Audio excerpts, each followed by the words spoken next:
তোমাদের সপ্তম শ্রেণীর যে বাংলা পরীক্ষাটি রয়েছে সেই বাংলা পরীক্ষার সংক্ষিপ্ত প্রশ্ন 5 এবং 6 এই দুইটি প্রশ্নের উত্তর করতে চলেছে। এছাড়াও যারা রচনামূলক প্রশ্ন, সংক্ষিপ্ত প্রশ্ন এবং সৃজনশীল প্রশ্ন এই সকল প্রশ্নের উত্তর চাচ্ছ তারা চলে যাও এই ভিডিওর ডেসক্রিপশনে। সেখানে গেলে একটা প্লেলিস্টের লিংক পাবা তোমরা। সেখানে সেই প্লেলিস্টে গিয়ে তুমি তোমার সকল প্রশ্নের উত্তর দেখে নিতে পারো, কেননা আমরা কিন্তু অলরেডি তোমাদের সকল প্রশ্নের সঠিক উত্তর আমাদের এই চ্যানেলে আপলোড করে দিয়েছি। তো আজকের এই ক্লাসে আমরা মূলত তোমাদের দেখাবো এই সংক্ষিপ্ত প্রশ্ন। তবে সংক্ষিপ্ত প্রশ্ন দেখানোর আগে আমার ছোট্ট একটু কথা রয়েছে। দেখো, এটি প্রত্যেকটা প্রশ্নের জন্য কিন্তু 2 মার্ক করে এখানে বরাদ্দ করা হয়েছে। যেহেতু এখানে তুমি যত ভালোই লেখো না কেন 2 মার্কের বেশি কিন্তু তুমি পাবা না। সেক্ষেত্রে অবশ্যই আমি তোমাদের রিকমেন্ড করব এই 2 মার্ক অর্জনের জন্য তোমরা সব সময় তোমাদের হাতের তোমাদের যে হাতের লাইন সেই লাইনে ঠিক 6 লাইন বরাবর লিখবা, তাহলে এই 2 মার্ক পেয়ে যাবা। তো চলো আমরা আগে 5 নম্বর প্রশ্নটি দেখে নিই। ভালো কথা, বুদ্ধির কাজ করেছিস বলতে লেখক কি বুঝিয়েছেন? 6 নম্বর প্রশ্ন, ময়নামতির চর কবিতায় চরের মানুষেরা কিভাবে জীবনযাপন করে? এই দুইটি প্রশ্নের উত্তর আমরা এই ভিডিওতে করতে চলেছি। তো চলো বেশি কথা না বলে আমরা এই দুটি প্রশ্নের উত্তর দেখে নেই। যে প্রশ্নটি ছিল সেটা হলো, ভালো কথা, বুদ্ধির কাজ করেছিস বলতে লেখক কি বুঝিয়েছেন? সেক্ষেত্রে আমরা উত্তরে লিখতে পারি, প্রদত্ত উক্তিটি হালিমা খাতুনের আষাঢ়ের এক রাতে গল্প থেকে নেওয়া হয়েছে। আষাঢ়ের এক রাত্রের গল্পে আবু নামের এক ছোট বালকের মাধ্যমে একটি বড় বোয়াল মাছ ধরার অবিশ্বাস্য ঘটনা বর্ণিত হয়েছে। আবুর বড় ভাই সাজেদ তার 2 বন্ধুকে নিয়ে নৌকা দিয়ে রাতের বেলা মাছ ধরতে যাওয়ার পরিকল্পনা করে। আবু তাদের সাথে যেতে চাইলে সাদেক তাকে নিতে চায় না, কিন্তু আবু লুকিয়ে নৌকাতে করে সাজেদদের সাথে মাছ ধরতে চলে যায়।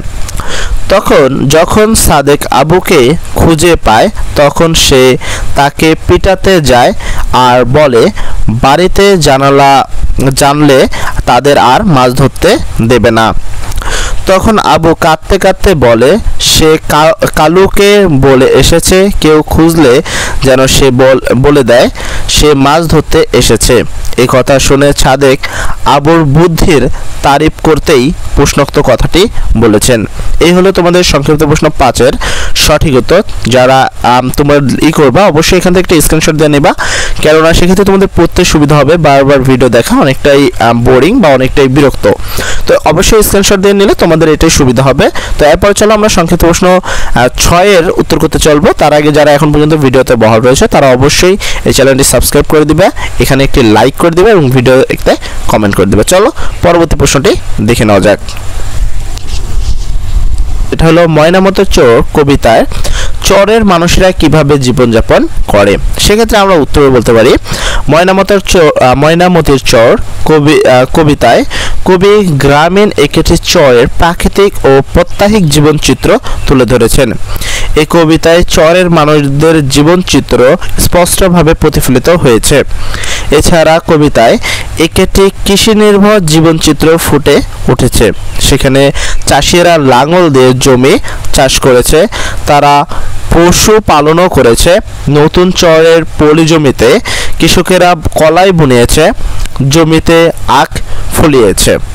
তাদের এসব ফসল বন্য শুকরের পাল এসে মুহূর্তের মধ্যে নষ্ট করে দিয়ে যায়, ফলে তাদেরকে সর্বদা এসব জমি পাহারা দিতে হয়। এখানে তাদের একটি সংগ্রামী জীবনের প্রতিফলিত হয়। এভাবে ময়নামতির চর কবিতায় চরের মানুষেরা জীবনযাপন করে। এই হলো তোমাদের পরবর্তী প্রশ্নের সঠিক উত্তর এবং সংক্ষিপ্ত প্রশ্ন 6-এর সঠিক উত্তর।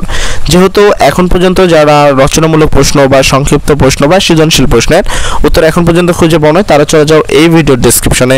সেখানে গেলে একটা প্লেলিস্টের লিংক পাবা তোমরা। সেই লিংকের মাধ্যমে ক্লিক করে তোমরা এই বাংলা পরীক্ষার সকল প্রশ্নের সঠিক উত্তর খুঁজে নিতে পারো। আমি সবার জন্য দোয়া করি সবার পরীক্ষা যেন ভালো হয়। সবাই ভালো থাকবা। আসসালামু আলাইকুম।